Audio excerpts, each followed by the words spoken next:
This week, the Chiefs are going to LA to face off against the Chargers in a game that ultimately doesn't matter as far as a win or loss goes, but to some players, this game might be their most important game of the season, or maybe even their entire NFL career. And in this video, I'll explain why I do think this is probably the most important NFL game of Justyn Ross's career, as he will get a chance at some serious playing time with several starters resting up this week. We also got to talk about Sneed being snubbed from the Pro Bowl, the Chiefs signing a new defensive tackle, Tyreek Hill's house catching on fire, Chris Jones wanting Frank Clark to return for the playoffs, and much freaking more. But first, how about those? All right, first up, Chiefs Bids is back with another 2 giveaways this week, a signed Rashee Rice helmet as well as a signed Creed Humphrey jersey, but more on how you can enter for your chance to win those in a bit, because the Chiefs just signed a veteran defensive lineman today to their practice squad, and that is defensive tackle Isaiah Buggs. This is actually the second defensive tackle they've added to the practice squad recently, because they waived defensive tackle Matt Dickerson last Saturday to make room for Mecole Hardman to return from IR. Then today, they added Buggs, and I will say from the jump here that Buggs may be a potential move for the future, though he could see potential call-ups from the practice squad for the playoff run. But the Chiefs currently only have one defensive tackle under contract next year, with that being Neil Farrell Jr. And that's the 2022 4th-round pick of the Raiders that the Chiefs traded for in exchange for a 2024 6th-round pick earlier this year. Now, Buggs is a former 6th-round pick by the Steelers out of Alabama, where he spent 2019 to 2021 appearing in 29 games and recording just 31 tackles before being released in January of 2022. A couple weeks later, he signed with the Raiders practice squad, but was eventually released and ended up signing with the Lions, which is where he's played the past 2 seasons, being a part of the turnaround in Detroit. And during his time there, the 6'3", 335-pound defensive tackle appeared in 27 games over the last 2 years, recording 58 tackles, 2 sacks, a forced fumble, and a fumble recovery. And some in Detroit were confused when the team announced on January 2nd that Buggs was being waived to make room on their active roster, because in the back half of the season at least, he had been playing consistently and contributing. But now he's a Kansas City Chief as they add a run stuffer to the practice squad, which is a definite weakness of the Chiefs defense at times as it is. And from here, we have some former Chiefs player news. Yesterday, it was reported that Dolphins wide receiver Tyreek Hill's house caught on fire, but was also reported shortly after that no person or pet was injured, so that is some great news there. Everyone got out safe, and this actually happened while Tyreek was at practice, and once he found out, he left early to be there with his family and get everything figured out. From there, a investigation took place to determine the cause of the fire, and it was determined to be started by a child playing with a cigarette lighter in a bedroom. Ultimately, though, I'm glad nobody was hurt, as houses and material possessions can be replaced, but not the lives of pets or family members. And speaking of former Chiefs players, defensive end Frank Clark was recently released by the Seattle Seahawks after signing with them back in October, not long after he was let go by the Broncos. And during his time with the Seahawks, Frank Clark was a healthy scratch in 3 of the 9 games he was there, playing a total of 142 snaps and recording just 6 tackles, 0 tackles for loss, 0 QB hits, and 0 sacks. Then in the last 3 weeks with them, he only played 7 snaps, and Seattle determined it was time to move on from the Shark. Well, defensive tackle Chris Jones made it known that he would really like to see Frank Clark back for the Chiefs postseason run, taking to X/Twitter to say, "Bring Frank Clark back. I need my brother for this playoff run." And then said, "P.S. It's blood in the water." Chris even changed his header photo, or whatever you call it, on X to Frank Clark. And while I appreciate everything the Shark did for Kansas City during his time here, especially during the playoffs, I'm of the opinion that the Chiefs should not snag Frank Clark unless he agrees for whatever reason to sign to the practice squad. But again, they've just added 2 defensive linemen in the past week. And the reason why is because the Chiefs defensive line is honestly playing great. They are currently 2nd in the league with 54 sacks, only behind the Ravens, who have 57. George Karlaftis has 10.5, Chris Jones 9.5, Mike Dana has 6.5, and Charles Omenihu has 6, recording 4.5 of those sacks in the last 5 games. And this doesn't even include the Chiefs' 1st-round pick FAU, Felix Anudike-Uzomah, who hasn't even really played much this season, but should be seeing more playing time this Sunday against the Chargers for reasons I'll get into here in a bit. So yeah, that's why I don't think they need to mess with the rhythm of the defensive line right now, though again, I'd be fine with Frank Clark maybe signing to the practice squad as a use in case of emergency type of guy. But what say you guys? Do you want Frank Clark back on the Chiefs 53-man roster for the playoff run? And if so, whose roster spot would you like him to take? Or maybe you're like me and don't mind him being on the Chiefs practice squad. Let me know either way in the comments down below. Next up, Chiefs Bids is back with another sponsored giveaway of 2 items this go round: a full-size helmet signed by Rashee Rice, as well as a signed Creed Humphrey jersey. Chiefs Bids is accessible through the official Chiefs app, full of all kinds of signed Chiefs memorabilia from current and former Chiefs players you can bid on that gets updated all the time. For example, this week there's a game-issued signed Mahomes jersey, helmet signed by Willie Roaf, Jamal Charles, Travis Kelce, and much more. Game-worn pieces from Creed Humphrey and Charles Omenihu, a Derek Nottie and Isaiah Pacheco worn pre-game warm-up jacket, yes please, mystery boxes that'll potentially get you a golden ticket to even more signed items, and so much more. So make sure to check out the app ASAP, and then to enter for your chance to win this Rashee Rice helmet, just go to my X, formerly known as Twitter account. Make sure you are following both me and Metabilia. They run Chiefs Bids.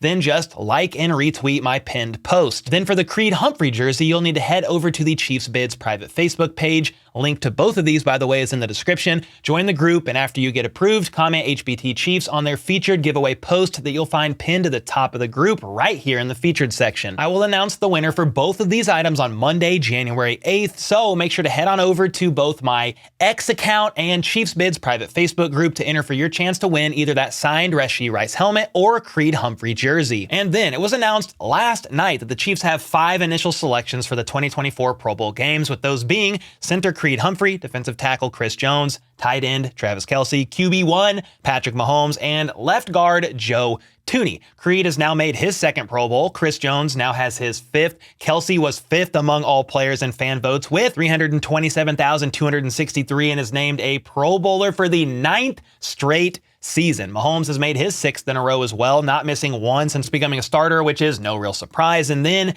Joe Thuney locked in his 2nd ever Pro Bowl as well. Aside from those 5 players, another 5 were named as alternates for the 2024 Pro Bowl games, with those being cornerback L'Jarius Sneed, right guard Trey Smith, running back Isaiah Pacheco, and then linebackers Willie Gay Jr. and Nick Bolton. And I will say that I am very surprised, to say the least, that L'Jarius Sneed is an alternate, and I feel he got snubbed along with kicker Harrison Butker, but those are all determined by a combination of fan votes as well as players and coaches, with each group counting as 1/3 toward determining who is selected. It's still pretty crazy to me that Sneed locked down every team's wide receiver 1 this season, and Butker basically had a career year, and neither one made it. Somebody has some explaining to do. Defensive backs coach Dave Merritt weighed in today about Sneed not making it during his presser, and I found what he had to say worth sharing with you guys. The fans decided that he wasn't good enough to make the Pro Bowl. I know if I was a defensive coordinator, he's one of the first guys that I'm going to come and grab, because he's probably one of the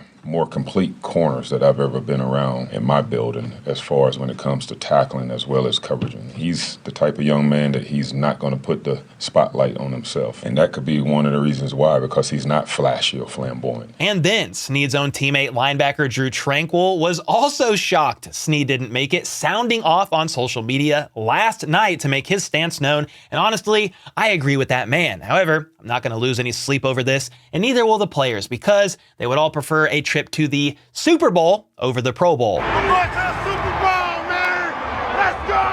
All right, it's official. Patrick Mahomes will not be starting this Sunday against the Chargers, because with the Chiefs' victory over the Bengals on New Year's Eve, the Chiefs locked up the AFC West for the 8th year in a row, as well as the 3 seed in the AFC for the postseason run. That means KC can rest some of their starters and key players who are banged up and give them time to heal for the wild card round, where the Chiefs could either be playing the Bills, Dolphins, Steelers, Texans, or Colts, depending on how the rest of these Week 18 games play out. Andy Reid confirmed this about Mahomes during his presser earlier this week and mentioned some others won't play as well, mainly guys who need to rest due to battling through injuries. And while I'm not 100% sure who will not play at the moment, you can pretty much bank on most of the key starters, especially those who are on the injury report. Chris Jones is dealing with a groin spasm. Rashee Rice tweaked his hamstring during the Bengals game. Sneed is still nursing the calf injury that he played through. And all three of those guys did not practice yesterday or today, so they're definitely trending towards not playing. Isaiah Pacheco had a quad contusion and didn't practice Wednesday, but was a limited participant on Thursday. Then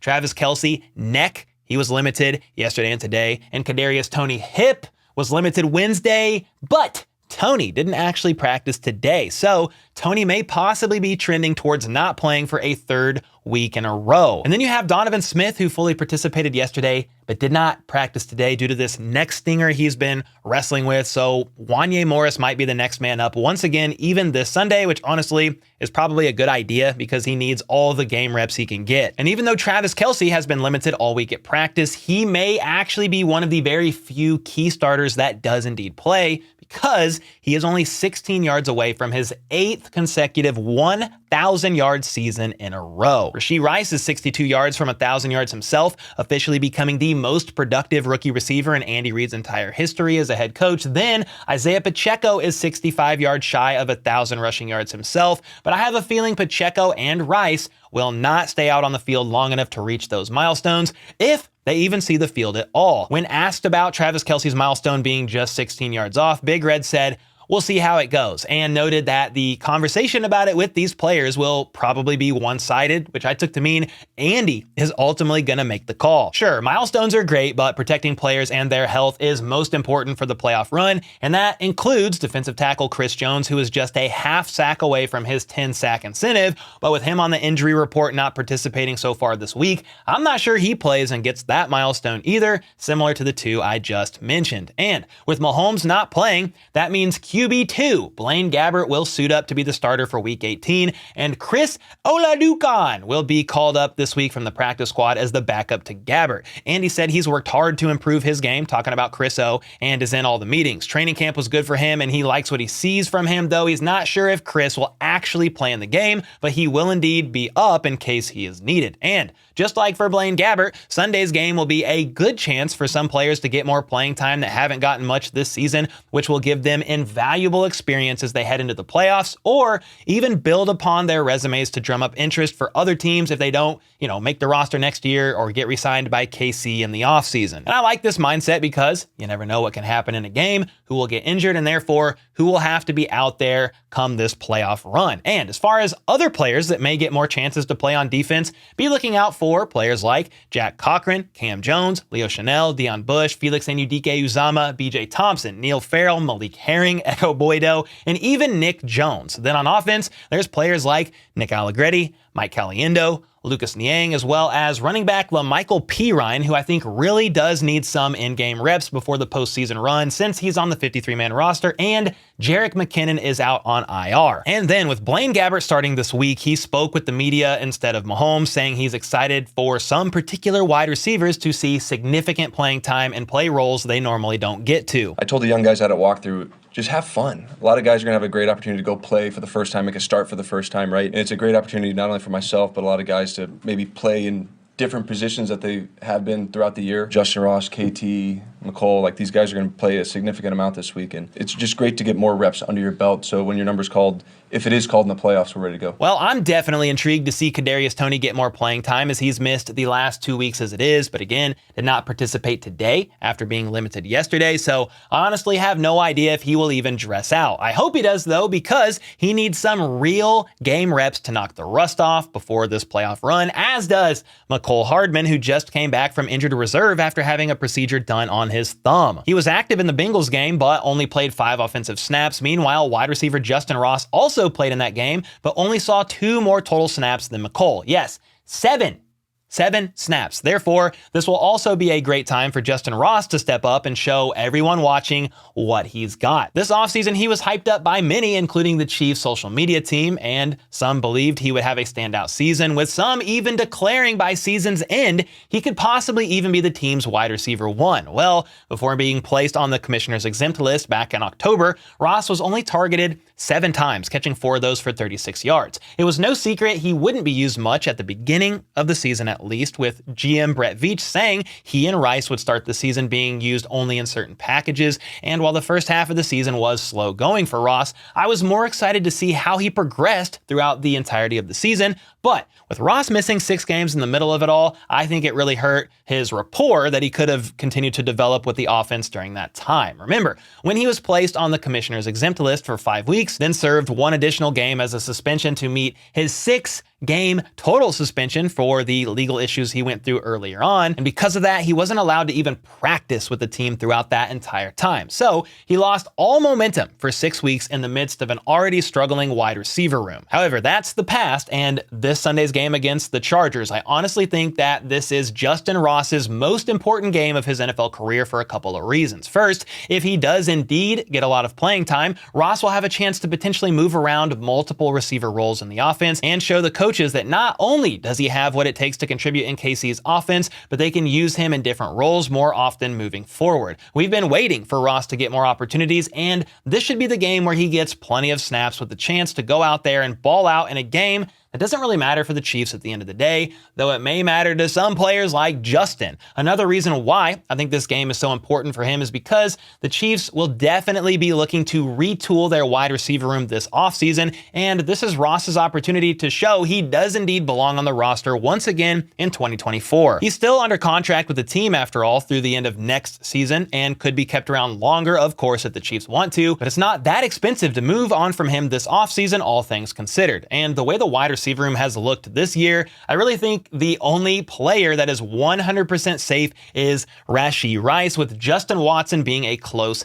second, as he's still under contract to the end of next season. Then, of course, Tony and Sky are still on rookie deals and will most likely be around as well if they aren't surprisingly traded or something like that, but you're not going to get a lot of trade value out of those guys at the moment. And part of the reason why I think Sky and Tony will be around is because no matter what position group there is, you have to have cheap players mixed in there, especially with Mahomes' cap hit currently looking like it'll be $57 million next year. Then Mecole Hardman, Richie James, and MVS are not promised to return, as Richie and Mecole's contracts expire at the end of the season. And even though MVS is still under contract, they can save like $12-ish million by moving on from him. And I almost bet my house, my life savings, and my beard they move on from Marquez Valdes-Scantling. So again, with KC looking to definitely retool this position group next year, Justyn Ross has got to make the most of this opportunity, showing with his actions why he needs to stay for 2024. And honestly, if he does well enough, they could use him in the wild card round game coming up. And while he won't be catching passes from Mahomes, Blaine Gabbert is certainly excited about Ross and the opportunity he has out there on Sunday. He's doing a great job, and we make jokes like, you look back, he hasn't played that much football since his freshman year of college, but the amount of